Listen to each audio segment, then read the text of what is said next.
Hello, you're watching World Talks on TVP World. My name is Sasha Fahrbach.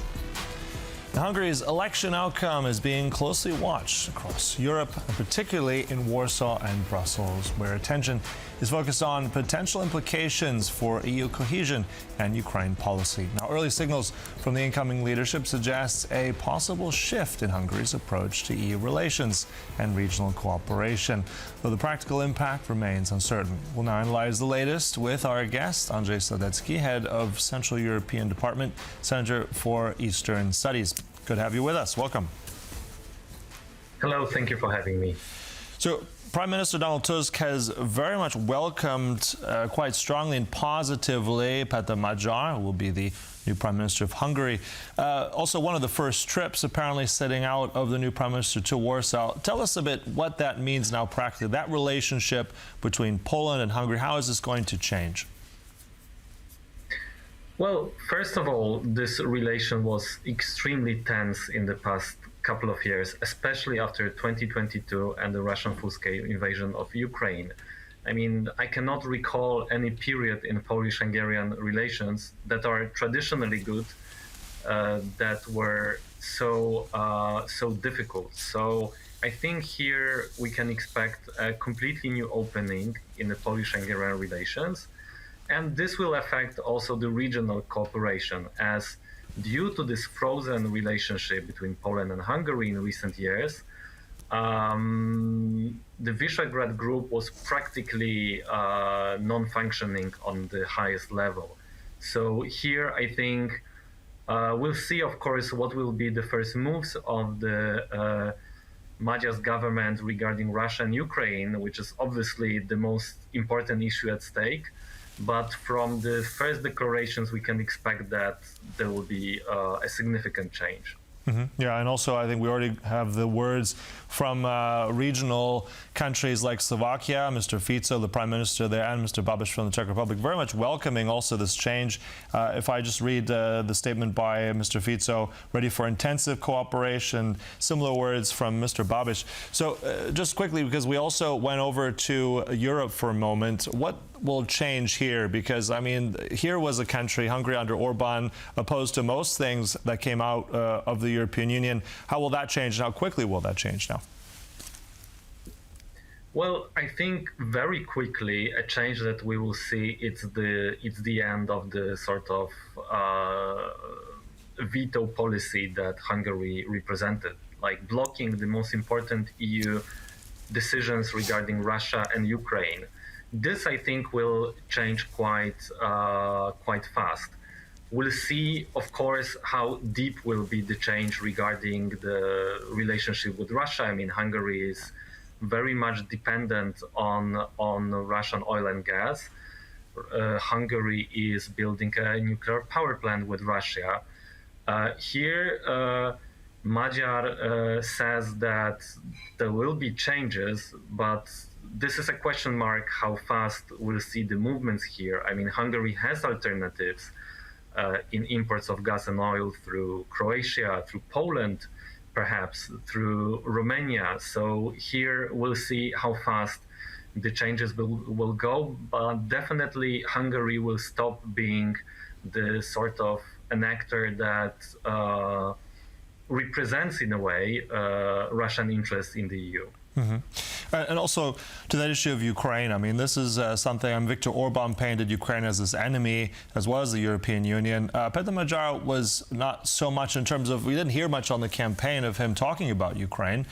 Was that, in your mind, tactically, so he didn't get attacked by Fidesz? Is there something else behind it? How is he going to now interact with Ukraine and President Zelensky? I think it was partly a tactic not to give Fidesz munition to attack him on the sort of anti-Ukrainian platform. But at the same time, I do not expect his government to be very much, let's say, active in supporting Ukraine. I mean, the change that we can expect is that Magyar will be constructive in the EU and NATO regarding Ukraine, but he already declared that he will not send military support to Kiev. I expect normalization in the relations between Hungary and Ukraine that became extremely tense in the last couple of years, especially now during the campaign. I mean, Zelensky became a sort of evil figure of Fidesz campaign. So here I expect normalization. Zelensky already announced that probably soon the pipeline that has been destroyed by Russia will start operating, the oil pipeline that delivers Russian oil to Hungary. I think there might be some opening regarding the rights of the Hungarian minorities. So I think at least we'll go away from this very complex, difficult relation between Orban and Zelensky, and there will be at least some sort of new opening. Mm-hmm. And also with that sanctions package by the EU, I mean, this is something that was held up by Viktor Orbán. Do you think that this new government under Péter Magyar will now, let's say, vote for it and remove that block? I think so. I mean, it's still 1 month until the new government will be formed. So perhaps it will already happen in the sort of interim period when Orbán is still in power. We'll see. But I expect this blockage to go away. I expect also that Hungary will not block anymore the European Peace Facility. So the funds that are distributed to the member states that delivered military support to Ukraine, I expect Hungary to stop blocking the 20th sanction package on Russia. So here I think the changes will come quite swiftly, and probably Hungary will stop blocking the opening of the negotiating clusters with Ukraine. Here I do not expect that Magyar's government will be, in favor of a fast Ukraine's accession, but at least the accession will start. Mm-hmm. All right. And also, this is being run by Le Monde, the French newspaper, saying very much that Orban's defeat very much weakening the far right. I mean, Orban was very much one of those figures that pulled a lot of the far right across Europe. What does this mean also for the future of the far right in Europe, relations with MAGA, the United States? Is this now going to fundamentally shift? Well, I think it weakens a particular trend at the hard or far right in Europe, the trend that is in favor of close cooperation with Russia. I mean, here we have different approaches on the far hard right in Europe to foreign affairs. We have Meloni, who is more assertive towards Russia. We had Orban, who was a symbol of this kind of balancing act in foreign policy.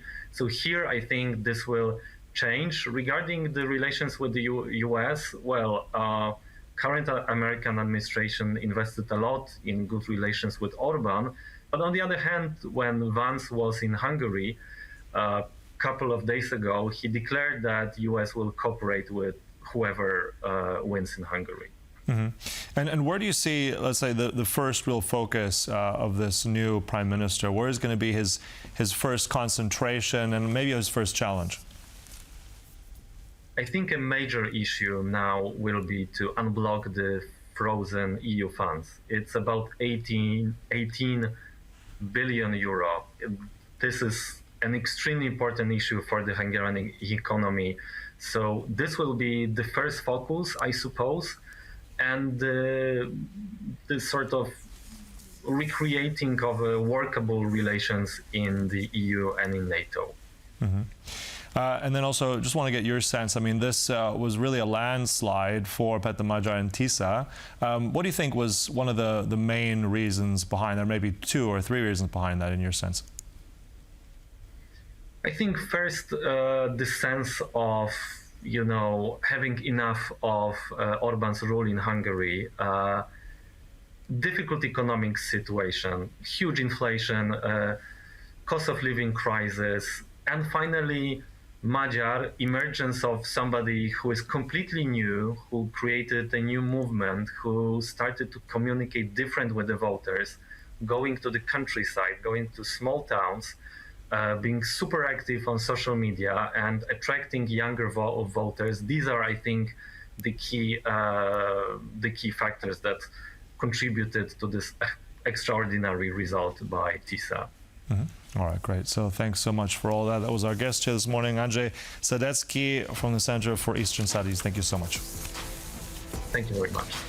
And thank you for watching. That concludes World Talks. We'll stay right here for more. Goodbye.